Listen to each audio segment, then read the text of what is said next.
Welcome. I'm delighted to introduce a very distinguished guest today, Michael Martens. Mr. Martens has been a correspondent for the Frankfurter Allgemeine Zeitung for the last 20 years. I believe one of the best newspapers in Europe. And you've been based in Vienna for the last few years as a correspondent for mostly the countries of Western Balkans, but you also lived in Russia, Ukraine, Kyrgyzstan, Turkey, Greece, Serbia. And I want to ask you about all these places. I want to talk to you about EU, Russia, EU, Ukraine, about the future of the European Union. But I would like to start with the countries of the Western Balkans. And you've been working for the FAZ for more than 20 years, and it was exactly 20 years ago where the European Union made a firm commitment towards the countries of Western Balkans, saying that the future of Western Balkans is in Europe. Not much happened since then. Why? Well, something has happened, but not much has happened for the last, let's say, 10 years. After the 2003 summit, something did happen. The Big Bang of 2004, the enlargement, right, where, among other countries, your country joined the European Union, so 10 countries joined at the time. Then we had another smaller enlargement round in 2007 when Bulgaria and Romania joined. And then we had 2013 in 1st of June or 1st of July, forgot the exact date, Croatia joining. Yes. And that's basically it. Ever since the process went into, let's say, hibernation, even though no one officially admitted it. And I could illustrate that, or try to illustrate that, with some figures, which I think are rather telling. So, for example, Slovakia and I think also Lithuania, so the Baltic states, negotiated for the European Union membership 34 months, from the beginning to the end. That's not so much. Poland, bigger country of course, negotiated 56 months. And the record holder so far is also the last member ever to join. Croatia negotiated 68 months, so 5.5 years. Yes. That's a lot, but it's still more or less something that you can plan with. Now this was 2013. Now let's have a look at the countries, the 6 countries of the Western Balkans who are negotiating now. The oldest negotiator is Montenegro. They started in 2012. And in all these years, ever since, more than 11 years, more, yes.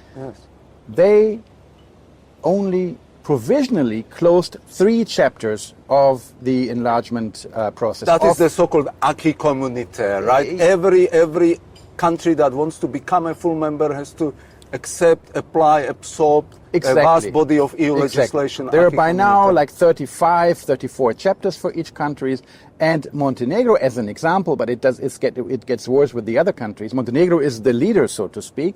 It has managed to close 3 chapters provisionally within the scope of the last 11 years. Now, if you take this speed, if we want to call it speed at all, to the future, this would mean mathematically, first of all, Montenegro needed more time to close 1 chapter than other countries for the entire negotiation process. Yes. So if you look at the future, if the current speed, again, if we want to call this speed at all, the current pace is being kept up, then Montenegro mathematically can join in the year 2127. You will be dead, I will be dead, our kids will be dead, our grandchildren might still be alive if they adhere to a healthy lifestyle. I'm not going to be dead. My son is working on that already. Okay. Okay, good luck to you. Put that aside. If you find something out, then let me know. Yeah. I'd like to see Montenegro joining. Back to Montenegro and Serbia, because Jean-Claude Juncker, who was then the president of the European Commission. When? In 2017, he said that Serbia and Montenegro should be able to join, should be in the position to join in 2025. That's not going to happen, is it? No, I think no one is going to join anytime. I mean, basically, if you look at the speeches of Emmanuel Macron, there's something that many people overlook, but it shouldn't be overlooked. Macron has said on a couple of occasions, he has given speeches in the European Parliament, even in Belgrade when he was visiting, and on other occasions, he has said, the European Union as it is now, with 27 or then 28 members, is already not functioning well. It's very tough to get to decisions because of certain decisions can only be taken unanimously. And he says, and he has said this a couple of times, you can easily find the speeches in the internet. Now, the European Union works already with difficulties with 25 members. How is it going to work with 30, 32 or 35 members? I don't even want to imagine it. Basically, he says, we cannot accept new members as long as there is the veto rights on certain decisions. Some people say, well, presidents come and go, Macron will be gone one day. Of course, he will be gone one day, but I doubt that the point of view of Paris and of the president, whoever it might be in the future, I mean, if it's Le Pen, we don't have to talk about European Union anymore at all anyway, but even if it is a reasonable politician, he or she would still probably argue that this veto right is, we cannot take in new members with veto rights because it becomes ungovernable. It's not even important whether you and I share the view. This is the view of a very important member country. And basically, I think it's also the German view. Olaf Scholz, the Chancellor, has given a couple of interviews where he says, I'm very much for enlargement, but we need to change the unanimity principle before. In fact, I should have said that I'm talking to you in Prague, and the Bundeskanzler, the Chancellor, the German Chancellor, Olaf Scholz, gave a major speech on the future of Europe in Prague at Charles University, making precisely the point, right? Exactly. That you just said. Now think this through. The German Chancellor says, we are very much for enlargement of the Western Balkans, plus now also Ukraine and Moldova. Just one tiny reform has to be done before we have to get rid of or to diminish or to reform the principle of unanimity voting.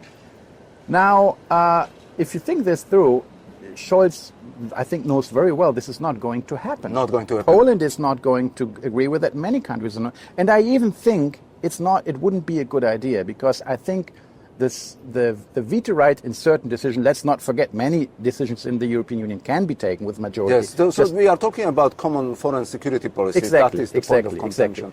Exactly. And we do have problems with it. Now look at the sanctions against Russia and what Orban is doing and so on. The Hungarian Prime Minister, exactly.